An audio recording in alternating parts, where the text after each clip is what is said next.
There's an area that extends our flying time quite a bit, and it's called night flying. Night flying has really come into its own in the last few years. There's always been a way to put night lights onto aircraft and fly, but with the miniaturization of the hardware that we use today, it's become very feasible and works just great to put into aircraft even as small as the park flyer segments.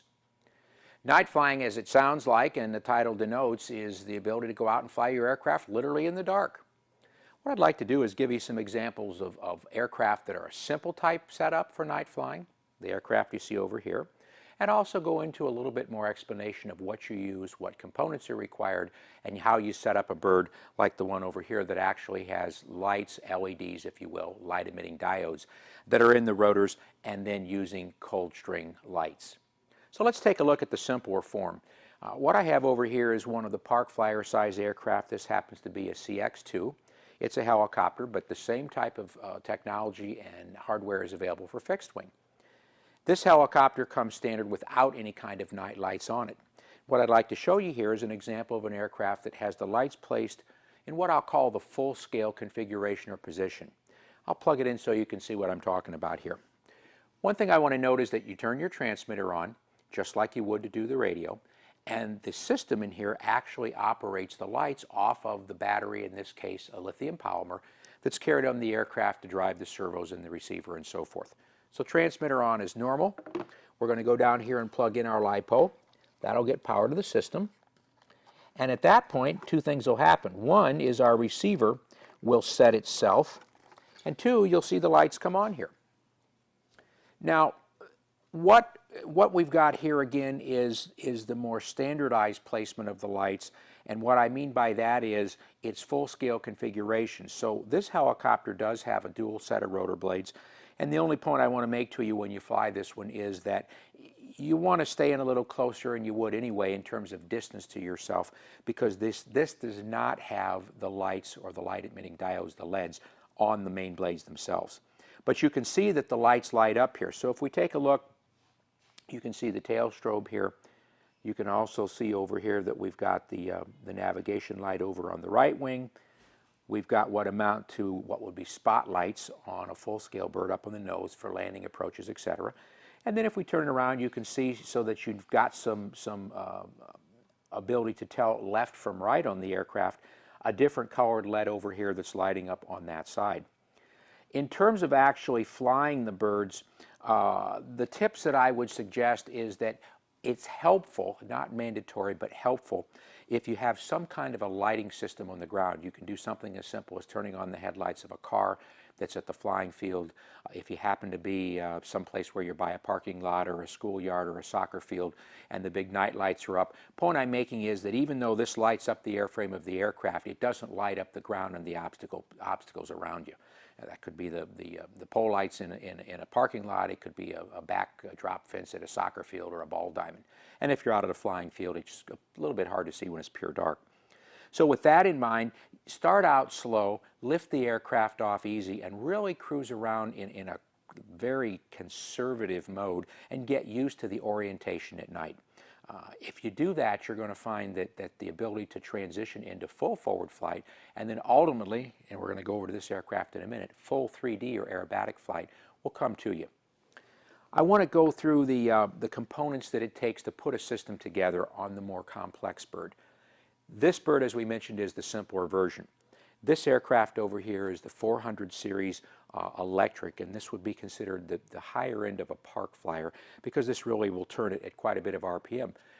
The good thing about this designed aircraft, without regard to being flown at night, is that it's fully aerobatic. It'll fly all of the maneuvers you can possibly imagine. So the components that we would use on this type of an aircraft are the following. The first thing you want to pick up for the system is what's called a cold driver, and that's nothing more than this circuit here that picks up the power from your battery, runs it through the lights, and these are called cold strings. And these are basically a fiber optic system type light. All we have to do to demonstrate this is take our power source, and I've got a lithium polymer here. This would normally ride on the aircraft, and plug it into our cold driver, and you can see these light up. Now, the placement of these is as follows. The cold driver itself mounts anywhere you want to mount it in terms of on the frame of the aircraft itself. The cold string lights are typically run or wrapped on a helicopter, which we're looking at here, down the tail boom, so you get the maximum amount of length for visibility. That's the cold strings themselves. And then what most individuals do is they outline the canopy itself with another string. These normally come in 1 meter or 1.5 meter lengths, so you've got more than enough length on this size bird to put plenty of light and plenty of visibility in place. So again, run the outline of the canopy with one of these, trace down the tail boom on the other. The final thing that really makes this bird flyable in 3D is that it has light-emitting diodes and a battery pack built into these carbon fiber blades, and these light up. The battery pack is carried inside the blades. There's a small connector here that simply completes the circuit. It plugs into the root of the blade itself, and once it's plugged in, assuming that you've got these charged, you can see that the LEDs come on, the light-emitting diodes, and they're quite bright. We have some pretty good-sized lights on here in the museum restoration shop for filming, and you can see they're pretty darn visible. In terms of the maintenance and care for them, they're very simple. Most of these come with, and in this case, this is the charger for the blades, either an AC charger that literally plugs directly into these plugs right here, or they also come with an adapter that will come right off of your car battery or a 12-volt motorcycle battery, small garden tractor battery, etc. And that's all it takes to charge them. Usually it'll take between about 45 minutes and an hour to charge these batteries completely, and that's good for anywhere between about 2 to 3, sometimes if you're not flying a long length of time, 4 flights. So once you've got this in place, the tips I would suggest for the more aggressive bird here are somewhat similar to the simpler application. Have some light at the runway itself or at your flying site, and then lift off and very carefully get the feel of the aircraft. Now, one thing that you'll find you want to end up doing, and this is very important, it's the same thing that we've talked about in other sessions relative to colors, is have a clear differentiation in color here for these cold strings. You can see we've got an orange one here, we've got a neon green one, neon orange, and then here's an example of a blue one. They usually come in about a half a dozen colors.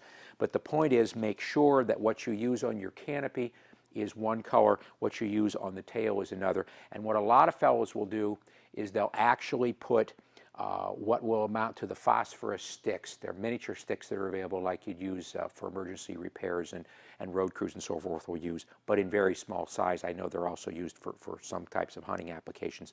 And those can actually be strapped or affixed with zip ties, with tie wraps, to the skids themselves. The key is keep it light. It's a lot of fun. What this does for us is extends the flying time. If you're in the summer, if you're at a night event, if you're at an indoor event, it allows you to get flying in place that you might not get otherwise, and it really is a spectacular view. Spectators love it. I hope you've enjoyed this, and I hope you give night flying a try.